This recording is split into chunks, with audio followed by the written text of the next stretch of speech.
नमस्कार दोस्तों, स्वागत है आपका आपके अपने चैनल कोमर 6 में। नेट का नोटिफिकेशन आ चुका है। 2 मई से लेकर 17 मई के बीच में आपके टेस्ट होने वाले हैं, तो हम लोग भी अपनी सीरीज़ को थोड़ा सा बढ़ा देते हैं। अब बैंकिंग एंड फाइनेंशियल इंस्टीट्यूशंस जो मैं आपको करवा रही हूँ, इंडियन फाइनेंस सिस्टम कहा जाता है जिसको, तो मैंने एक आपको ओवरव्यू की वीडियो बना के दी थी और एक हमने आरबीआई किया, आरबीआई के फीचर्स, मॉनेटरी पॉलिसी, बैंकों की हिस्ट्री। आज मैं मार्केट के बारे में आपको बताऊंगी कि मनी मार्केट क्या होती है, कौन कौन से इंस्ट्रूमेंट है, बहुत ही इंपॉर्टेंट है। पिछली बार की बात करूं तो 2 क्वेश्चन, दिसंबर की बात करूं तो 2 क्वेश्चन। हर एक आपके जितने भी आपके दिसंबर की बात कर लें, चाहे जून की बात कर लें, दिसंबर की बात कर लें, हर बार 2 क्वेश्चन आपके मनी मार्केट में से आए हुए हैं। तो क्यों ना उन क्वेश्चन को भी थोड़ा सा देख लेंगे और पूरा मार्केट को अच्छे से समझते हैं। क्या है ये मार्केट, कैसे कैसे रन की जाती है, क्या जरूरत है इसकी, कौन कौन से इंस्ट्रूमेंट है, क्वेश्चन कैसे कैसे बनते हैं, देखिएगा ध्यान से। बहुत इंपॉर्टेंट कंसेप्ट है। बात करेंगे सबसे पहले मार्केट की। मार्केट, हम लोग फाइनेंशियल मार्केट की बात कर रहे हैं। अगर हमें पैसे की जरूरत है, अगर हम चाहते हैं कि हम अपने फंड को कहीं से भी रेज करें, चाहे बैंक है, कंपनी है, कोई भी फाइनेंशियल इंस्टीट्यूशन की ही मदद लेता है, तो हमें 2 तरह से पैसे की जरूरत पड़ती है। 2 तरह से पैसे की जरूरत पड़ती है। एक तो क्या हो गया जी, हमारा शॉर्ट टर्म। शॉर्ट टर्म पैसा किसे कहा जाता है? 1 दिन से लेकर 1 दिन या 0 से कह सकते हैं हम लोग, हमें 364 दिन तक को हम लोग शॉर्ट टर्म बोलते हैं। यानी कि 0 के बाद 1 दिन लगा लो, 0 और 1 दिन से स्टार्ट होकर हमारा 364 दिन तक, यानी 1 साल से कम की बात करते हैं। दूसरा हो गया जी, हमें पैसा चाहिए होता है लॉन्ग टर्म के लिए, लॉन्ग टर्म के लिए। अब ये मनी मार्केट की बात करते हैं कि मनी शॉर्ट टर्म, जो लॉन्ग टर्म लोन होते हैं, एक होते हैं हमारे शॉर्ट टर्म लोन। तो जो शॉर्ट टर्म लोन होते हैं वो कौन दिखता है? वो मनी मार्केट के अंदर आते हैं। मनी मार्केट, आर टाइप के जितने भी शॉर्ट टर्म लोन्स होते हैं, जितने भी फंड रेज होते हैं, वो कहां पर रेज होते हैं? मनी मार्केट के अंदर। और लॉन्ग टर्म की बात करते हैं तो फिर लॉन्ग टर्म वाले कौन कहां पर होते हैं? कैपिटल मार्केट की बात करेंगे। कैपिटल मार्केट, कैपिटल मार्केट की इसमें कितने हो गए फिर? 1 साल से, यानी कि 365 दिन जहां पर शुरू हो गए 1 साल से लेकर आपके चाहे 5 ईयर है, 10 ईयर है, 15 भी हो सकते हैं, 20 भी हो सकते हैं, लॉन्ग टाइम कितना भी हो सकता है, ये ध्यान रखिएगा आप, ठीक है। लॉन्ग टर्म कितना भी हो सकता है, 365। अब बात आ गई कि मनी मार्केट को रेगुलेट कौन करता है। 2 प्रकार से रेगुलेटर हैं। मैंने आपको बताया था फाइनेंशियल इंस्टीट्यूशन के अंदर अलग अलग टाइप से रेगुलेटर्स होते हैं जो कि रेगुलेट करते हैं मार्केट को। मार्केट को अगर रेगुलेट ही नहीं किया जाएगा तो मार्केट तो पता नहीं कहाँ की कहाँ चली जाएगी, पता नहीं कितना ज्यादा इंटरेस्ट रेट बढ़ जाएगा। तो मनी मार्केट को कौन रेगुलेट करता है? आरबीआई, यानी कि reserve bank of India.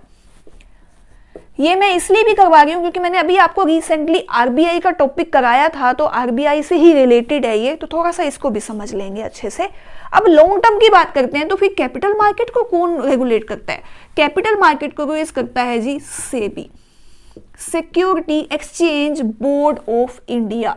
Security exchange board of India को हम अच्छे से कैपिटल मार्केट में नेक्स्ट वीडियो के अंदर देखेंगे। आज हम मनी मार्केट को समझेंगे, ठीक है। ये हो गई मनी मार्केट। अब मनी मार्केट के अंदर किस किस को पैसा चाहिए होता है? पैसा हर किसी को चाहिए, बैंक को भी चाहिए। बैंकों को पैसा चाहिए होता है लोन देने के लिए, सीआरआर को मेंटेन करने के लिए, एसएलआर को मेंटेन करने के लिए, लिक्विडिटी को कंट्रोल करने के लिए, बैंकों को अपनी पोजीशन को मेंटेन करने के लिए। कई बार ऐसा होता है 1 दिन के लिए पैसे की जरूरत होती है तो बैंक टू बैंक पैसा ले सकता है। अच्छा, बैंक टू बैंक ले सकता है, बैंक आरबीआई से ले सकता है। तो उन सबको जहां पर भी वो डीलिंग होती है, उस मार्केट को क्या बोला जाता है? उस मार्केट को बोला जाता है मनी मार्केट। मनी मार्केट कौन सी ऐसी मार्केट हो गई जिसके अंदर शॉर्ट टर्म पैसा लिया जा सकता है? कितने दिन के लिए? क्या 1 दिन के लिए भी होता है? बिल्कुल 1 दिन के लिए, 14 दिन के लिए, वो देखते हैं। फिर हम ध्यान से एक बार देखिएगा, ध्यान से एक बार। क्वेश्चन आ जाए, शॉर्ट टर्म का लोन कहाँ लिया जाता है? मनी मार्केट में। मनी मार्केट को रेगुलेट कौन करता है? आरबीआई रेगुलेट करता है। लॉन्ग टर्म के लोन कहाँ लिए जाते हैं? कैपिटल मार्केट में। कैपिटल मार्केट को कौन डील करता है? कौन उसका रेगुलेटर है? कौन उसको कंट्रोल करता है? किसके पास अथॉरिटी है? तो सेबी के पास है, security exchange board of India, जो इसको कंट्रोल करता है। अब देखिएगा मनी मार्केट, मनी मार्केट के अगर मैं आपको थोड़े से फीचर्स बताऊंगी, एक बार ध्यान से देखिएगा, बिल्कुल ध्यान से। Short term loan, short term loan, फिर है बैंकों की जो स्टेबिलिटी है, बैंकों की स्टेबिलिटी के लिए शॉर्ट टर्म लोन हो गया। बैंकों की स्टेबिलिटी बनी रहनी चाहिए, बैंकों की जो वर्किंग एफिशिएंसी है, वर्किंग और जो हमारी रेप्यूटेड कंपनीज होती हैं, बड़ी बड़ी कंपनीज हैं, रेप्यूटेड हैं मार्केट के अंदर, उन्हें शॉर्ट टर्म लोन की जरूरत पड़ती है बड़े बड़े लेन देन करने के लिए, 1 दिन के लिए, 10 दिन के लिए। तो वो क्या करते हैं? वो भी मनी मार्केट के अंदर आते हैं। कौन सी वाली? फाइनेंशियल कंपनीज, बड़ी बड़ी कौन सी? रेप्यूटेड, जिसको बोला जा सकता है रेप्यूटेड कंपनीज होती हैं, जिनके टर्नओवर लगभग कितने होते हैं? 4 करोड़ से ज्यादा के होते हैं। ठीक है, ये देखते हैं। बात समझ में आ रही है आपको सबको? अगर आपको वीडियो समझ में आती है, आपको लगता है कि हाँ भी हमें जो इससे कंसेप्ट हमारे क्लियर हो गए हैं, तो आप अपने कमेंट भी कर सकते हैं साथ के साथ। तो मनी मार्केट के अब एक बार थोड़े से इंस्ट्रूमेंट देख लेते हैं कि मनी मार्केट क्या है। देखिएगा ध्यान से, मनी मार्केट के अंदर एक होगा जी हमारा call money. Call money, call money क्या होती है? कॉल मनी हमें नाम से ही समझ में आ रहा है कि जैसे कि अगर मुझे पैसे की जरूरत है, बैंक टू बैंक पेमेंट की जब जरूरत होती है, तो वो कितने दिन के लिए? 1 दिन के लिए, ओनली 1 डे। अगर 1 दिन के लिए बैंक टू बैंक पेमेंट की जरूरत है, तो उसको क्या बोला जाएगा? कॉल मनी बोला जाएगा। जैसे कि सुपोज करते हैं एसबीआई को अचानक से पेमेंट की जरूरत पड़ गई। सुपोज पेमेंट की जरूरत पड़ गई, सुपोज किया कि उसके पास एक फोन आया, मान लो कोई एक क्लाइंट है जिसके 10 लाख रुपए हैं, 10 लाख क्यों, 1 करोड़ मान लेते हैं, 1 करोड़ रुपए हैं। तो उसने ये कह दिया कि मैं सुबह लेने के लिए आऊंगा और आप है ना उसका अरेंजमेंट करके रखना, या मैं शाम को लेने के लिए आऊंगा, आप उसका अरेंजमेंट करके रखना।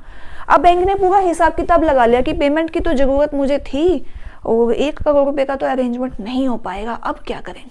तो उसने क्या किया?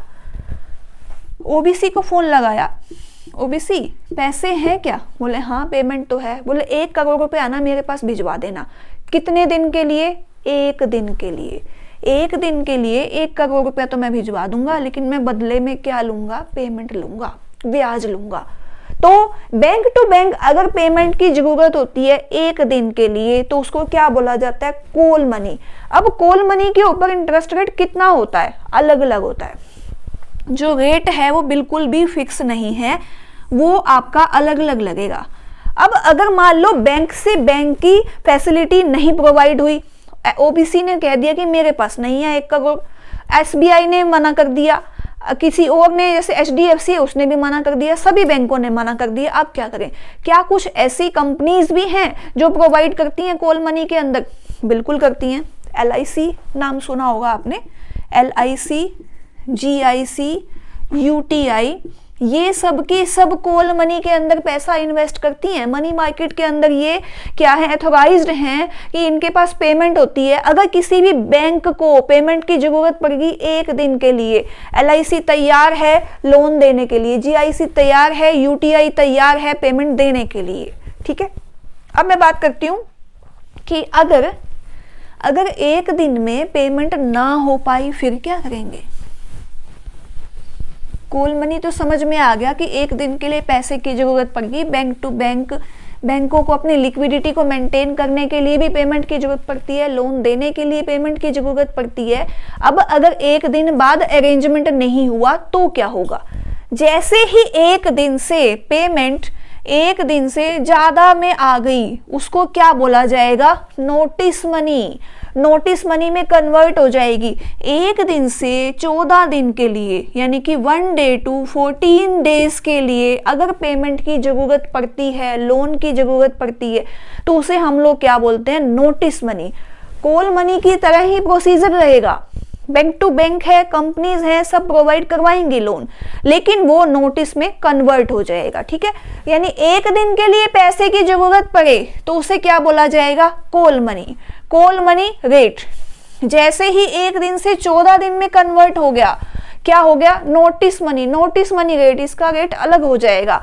मान लीजिए LIC ने 1 दिन के लिए पैसा दिया और अब क्या हो गया, 14 दिन में कन्वर्ट हो गया, तो LIC कहेगा अब मैं पैसे ज्यादा लूंगा, अब मैं वो वाले पैसे नहीं लूंगा जो मैंने 1 दिन के लिए कहे थे। अरे 14 दिन के अंदर तो मैं 14 कंपनियों को या 14 बैंकों को अलग अलग 1-1 दिन के लिए लोन देता तो मुझे तो बहुत ब्याज मिल जाता।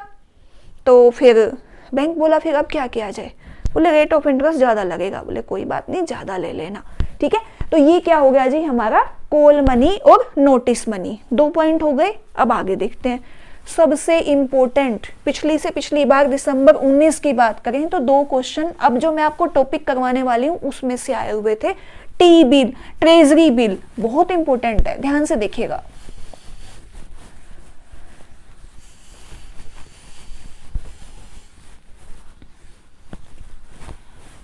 आज की आपकी वीडियो में आपके लगभग 1 से 2 क्वेश्चन पक्के कंफर्म हैं कि ये आपके क्लियर हो जाएंगे। टी बिल बोला जाता है जिसको, ट्रेजरी।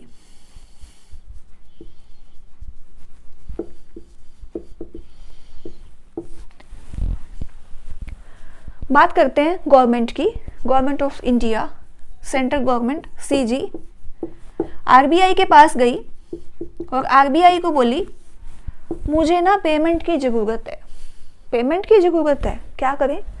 RBI कहता है मैं क्या करूं, अगर आपको पेमेंट की जरूरत है आप कैसे भी करके उसको ले लो पेमेंट को।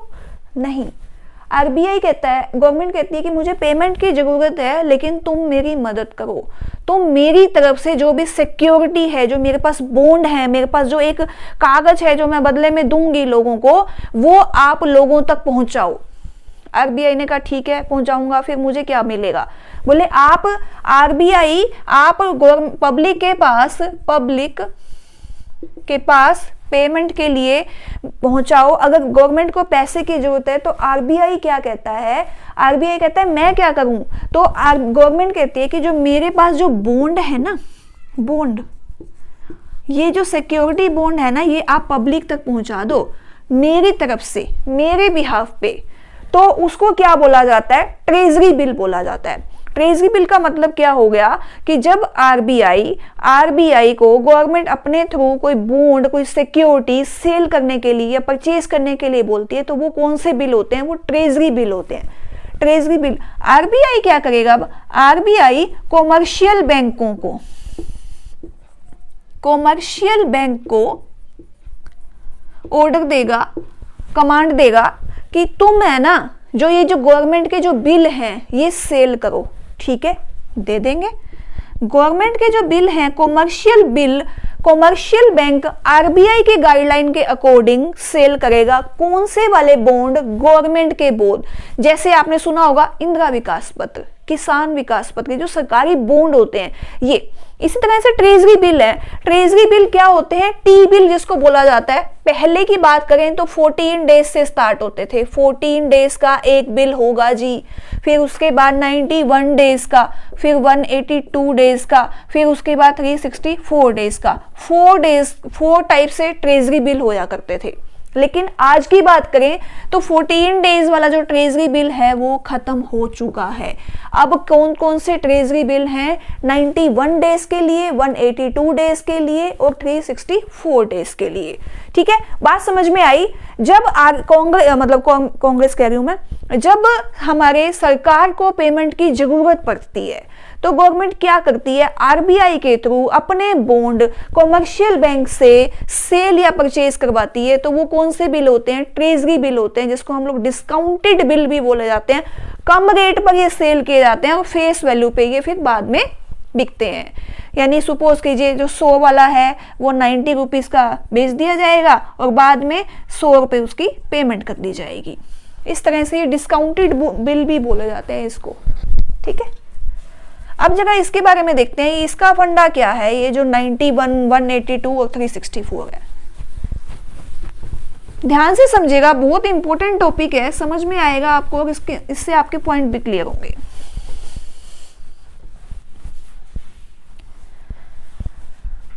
अब ये सेल कैसे होते हैं मार्केट के अंदर,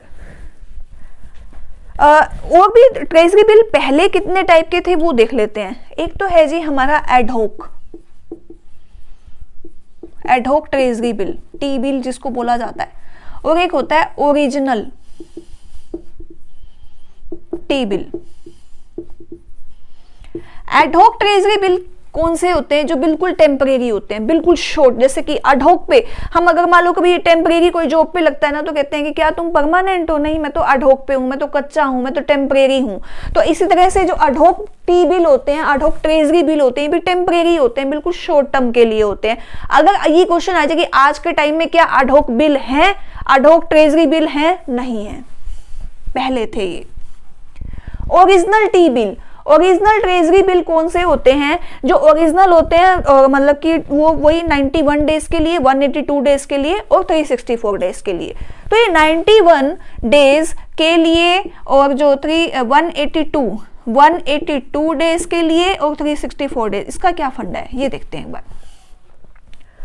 ये वीक में एक बार, मतलब कि वीक में एक बार हो गए, जो कि ऑक्शन होती है मार्केट के अंदर, उसमें होते हैं कौन से डे में, वेडनेसडे को। वेडनेसडे को ऑक्शन होते हैं और लगभग जो इनकी वैल्यू होती है वो होती है 500 करोड़ रुपए। हर वेडनेसडे को ऑक्शन लगती है, हर वेडनेसडे को ऑक्शन लगेगी, इसकी सेल ये निकलेगी इसकी, हर वेडनेसडे को 500 करोड़ की वैल्यू के रिलीज होते हैं ये, ठीक है। और मैच्योर कब कौन से डे में होंगे, फ्राइडे को। ये होता है 91 डेज का जो फंडा होता है, हर वेडनेसडे को नए इश्यू होते हैं और फ्राइडे को इनको मैच्योरिटी होती है, फ्राइडे को ये सेल होते हैं। 182 डेज वाले सेम है, अल्टरनेटिव वेडनेसडे को होते हैं, अल्टरनेटिव या फोर्थ नाइटली जिसको बोला जाता है। अल्टरनेटिव का मतलब क्या हो गया, एक वेडनेसडे, अगला खाली, फिर नेक्स्ट वेडनेसडे। अल्टरनेटिव बोलते हैं, फोर्थ नाइटली वेडनेसडे बोलते हैं, फोर्थ नाइटली यानी 14 दिन के बाद एक वेडनेसडे आया, वो छूट गया, फिर अगले वेडनेसडे को दोबारा से रिलीज होंगे। ये भी 500 करोड़ के ही रिलीज होते हैं और इनकी जो मैच्योरिटी होती है वो भी फ्राइडे को ही होती है, ठीक है।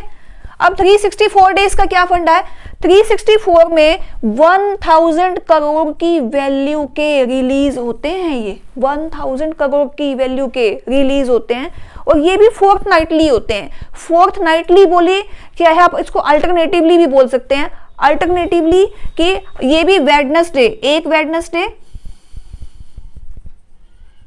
फिर उसके बाद ब्लैंक, फिर अगले, और ये भी फ्राइडे को ही मैच्योर होते हैं। गवर्नमेंट रेडी रहती है इनको खरीदने के लिए और बेचने के लिए हमेशा ही, इसलिए ये क्या होते हैं, इनकी कुछ मैं आपको फीचर्स बता देती हूँ। एक बार इसके फीचर्स में से भी क्वेश्चन आपका आया हुआ था, समझ में आया, क्लियर है बिल्कुल अच्छे से आप सबको। चलिए आगे करते हैं।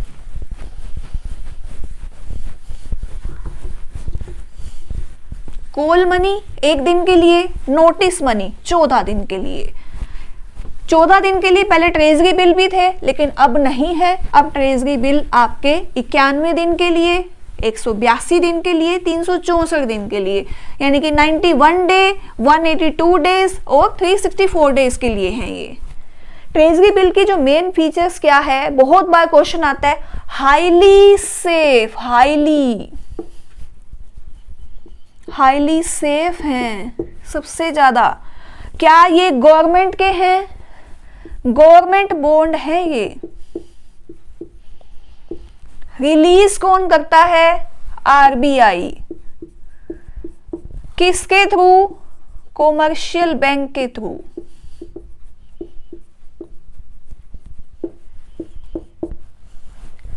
कब रिलीज होते हैं, वेडनेसडे को।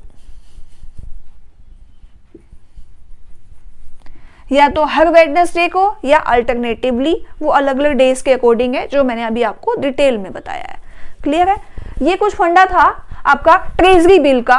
मार्केट के अंदर लिक्विडिटी को रन करने के लिए जब गवर्नमेंट को पेमेंट की जरूरत पड़ती है तो मनी मार्केट के थ्रू आरबीआई को कहकर कमर्शियल बैंक के थ्रू रिलीज कराते हैं।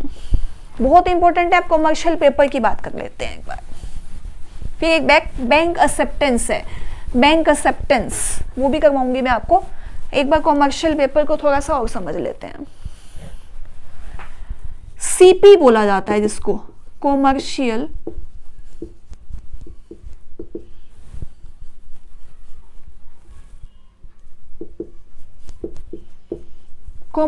Paper, CP.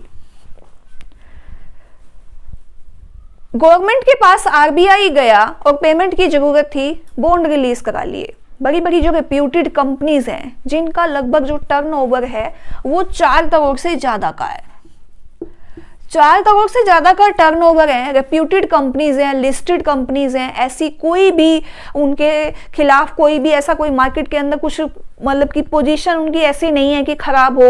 तो इस तरह की कंपनीज है, जब इनको पेमेंट की जरूरत पड़ती है तो ये भी आरबीआई के पास आती हैं। ये कहती हैं कि भी जब आपने गवर्नमेंट की मदद करी, हम कॉर्पोरेट सेक्टर में हैं, हम लोग क्या करते हैं, हम लोगों का बैंकों में बहुत बड़ा सहयोग होता है, हम लोन भी लेते हैं बैंकों से, हम कैश भी जमा कराते हैं, हमारे बड़े बड़े करंट अकाउंट होते हैं, तो आप हमारी भी मदद करो। तो आरबीआई कहता है मैं आपकी क्या मदद करूं, आप हमारी मदद करो कि आप है ना हमारे जो मतलब हमें जो पेमेंट की जरूरत है, तो हमारे जो बॉन्ड हैं, जो हमारे जो मतलब कि पेपर हैं, जो हमारी एक किस्म से इन्वेस्टमेंट है, आप उसको मार्केट में सेल करो। बोले मार्केट में सेल करो, बोले हाँ। उससे क्या होगा, उससे हमें पैसा मिलेगा और हम उसको यूज करेंगे, बदले में आपको कमीशन दे देंगे। आरबीआई कहता है ठीक है, मैं जो आरबीआई है, जो फाइनेंशियल कंपनी है, कोऑपरेटिव कंपनी है, आरबीआई के पास गई और बोली कि हमारी तरफ से जो आप बॉन्ड हैं, जो हमारे जो पैसा है, आप उसको रेज करो। तो कैसे करोगे, सीपी के थ्रू, कॉमर्शियल पेपर है वो आप सेल कर दो। आरबीआई कहता है ठीक है, मैं अपने कॉमर्शियल बैंकों को बोल देता हूं कि वो सेल कर देंगे। लेकिन लेकिन लेकिन गवर्नमेंट की तो जिम्मेवारी थी, गवर्नमेंट का पैसा कहीं जाने वाला नहीं था, गवर्नमेंट के जो बॉन्ड थे बिल्कुल ही लो रेट के थे। लेकिन ये जो आपके जो हैं, ये मैं सेल तो कर दूंगा, सेल मैं करूंगा, जैसे मैंने आरबीआई के सेल किए थे मैं सेम वैसे ही सेल करूंगा, लेकिन मैं इसकी कोई रिस्पॉन्सिबिलिटी नहीं लूंगा। अगर आपको कम मतलब कि आप पेमेंट नहीं दे पाओगे बाद में, तो मेरी कोई जिम्मेवारी नहीं होगी। ठीक है, कंपनी कहती है आप मेरा पिछला रिकॉर्ड देखो, आप मेरा पिछला रिकॉर्ड देखो, मेरा पिछला रिकॉर्ड तो बिल्कुल सही है, मैंने आज तक कभी भी कोई ऐसा लॉस नहीं करा, मैं अच्छे से आरटीआर भरता हूँ, मेरे लोन वोन सब मैं टाइम पे देता हूँ, तो मुझे कोई दिक्कत नहीं है। बोले ठीक है। तो अब फाइनेंशियल कंपनी के सीपी कॉमर्शियल पेपर आरबीआई के थ्रू कॉमर्शियल बैंक जब भी सेल करता है तो उसको हम लोग क्या बोलते हैं, कॉमर्शियल पेपर। क्या ये सेफ होते हैं? ये सेफ नहीं होते। आरबीआई सेल करता है उसके बाद भी, क्योंकि आरबीआई कोई भी रिस्पॉन्सिबिलिटी नहीं लेता है। दूसरा, इसका जो रेट ऑफ इंटरेस्ट है, रेट ऑफ जो इंटरेस्ट है वो हमेशा ही ज्यादा होता है ट्रेजरी बिल से। ये भी क्वेश्चन आ जाता है कि ट्रेजरी बिल का जो इंटरेस्ट रेट है और कॉमर्शियल का जो रेट ऑफ इंटरेस्ट है उसमें से किसका ज्यादा होता है? कॉमर्शियल पेपर का। क्यों? क्योंकि ये सेफ नहीं होते, लेकिन लोग इसको फिर क्यों खरीदेंगे? लोग खरीदेंगे हायर इंटरेस्ट के लिए, कहते हैं ना हायर रिस्क हाई प्रॉफिट। तो वो सोच के जो लोग हैं वो इनके कॉमर्शियल पेपर को खरीदते हैं, रेट ऑफ इंटरेस्ट इनका ज्यादा होता है। ठीक है, तो ये हो गया जी कॉमर्शियल पेपर। ये भी वही है, 1 दिन से लेकर और 1 साल तक 364 दिन तक सेल हो सकते हैं। अब बात करते हैं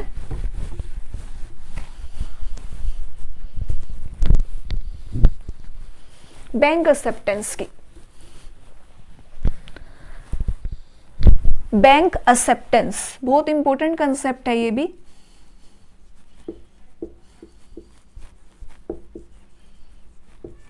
बैंक एक्सेप्टेंस, बात समझिएगा,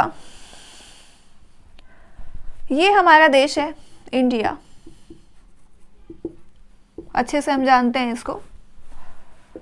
हमने कुछ भी इंपोर्ट कराया, हम बिजनेस कर रहे हैं, हमने कुछ भी इंपोर्ट किया है, यहां पर हम एक्सपोर्ट करते हैं,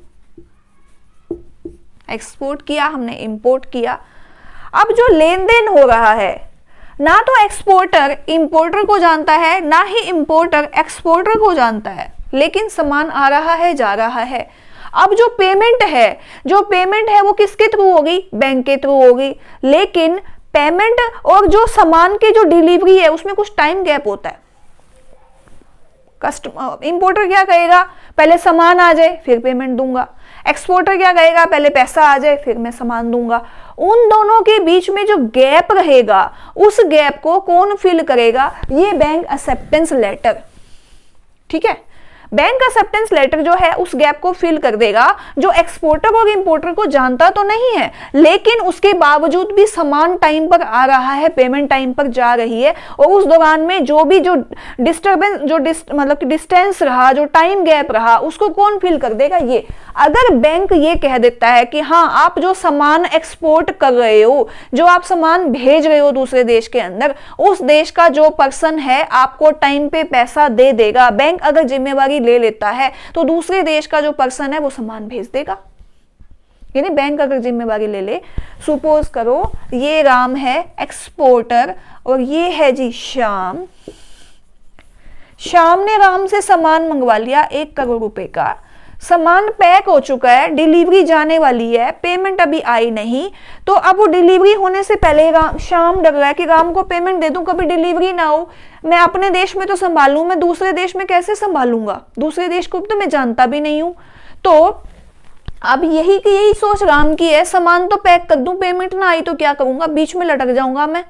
तो इन दोनों के बीच में जो एक लेटर होगा, जो श्याम बैंक को लिख के देगा कि हाँ जी मैं ये पेमेंट दे दूंगा, और बैंक जैसे ही डिलीवरी होगी बैंक वो पेमेंट दे देगा, तो बैंक बीच में क्या करेगा? एक गारंटी कार्ड के रूप में एक्सेप्ट कर लेगा, हाँ कि इसके पास पैसा पड़ा है, ये दे देगा। और जैसे ही वो एक्सेप्टेंस आएगी, राम अपना माल भेज देगा दूसरे देश के अंदर, हमारे इंडिया में श्याम के पास, और पेमेंट आ जाएगी। उसको बोलते हैं हम लोग बैंक एक्सेप्टेंस लेटर। उसकी बहुत वैल्यू है। बैंक एक्सेप्टेंस लेटर के बिना हम लोगों का जो बिजनेस है वो नहीं हो सकता। एक्सपोर्ट इंपोर्ट की बात करें तो जनरली एक्सपोर्ट इंपोर्ट में होता है, लेकिन अगर हम एक देश में भी रहकर भी एक राज्य से दूसरे राज्य में जब सामान मंगवाते हैं, जैसे मान लो हम हरियाणा में रह के बॉम्बे में कहीं और से सामान मंगवा रहे हैं, तो अभी ये बैंक एक्सेप्टेंस लेटर काम आता है। तो समझ में आ गया होगा, उम्मीद करती हूँ। हाईली सेफ ही होता है ये, बैंकों की जिम्मेवारी पे ही है। अगर बैंक रिस्पॉन्सिबिलिटी ना ले तो ये सामान ऐसे आना जाना इसका पॉसिबल नहीं रहेगा।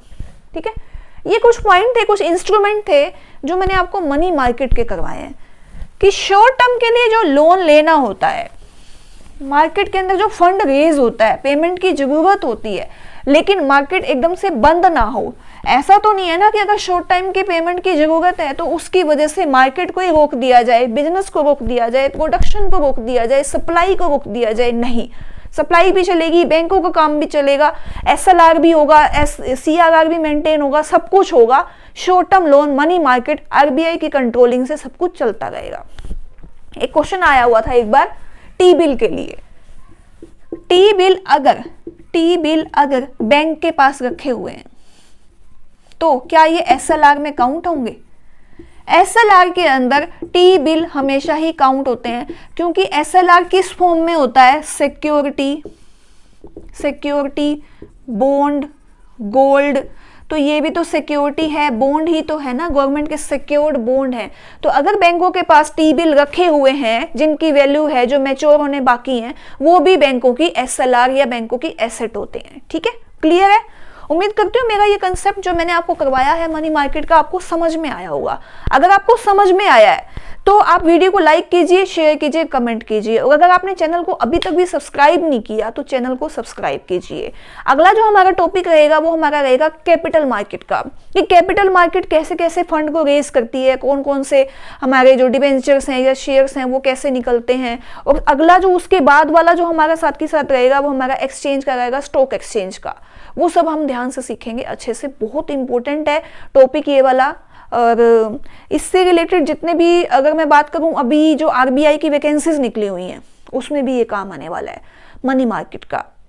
बहुत सारी वैकेंसीज और निकल रही हैं अकाउंटेंट की, इनकी, इनमें भी ये जो आरबीआई का टॉपिक है, मनी मार्केट का, कैपिटल मार्केट का, ये आपका यूज होगा। ठीक है, मिलते हैं अगली वीडियो में। Thank you.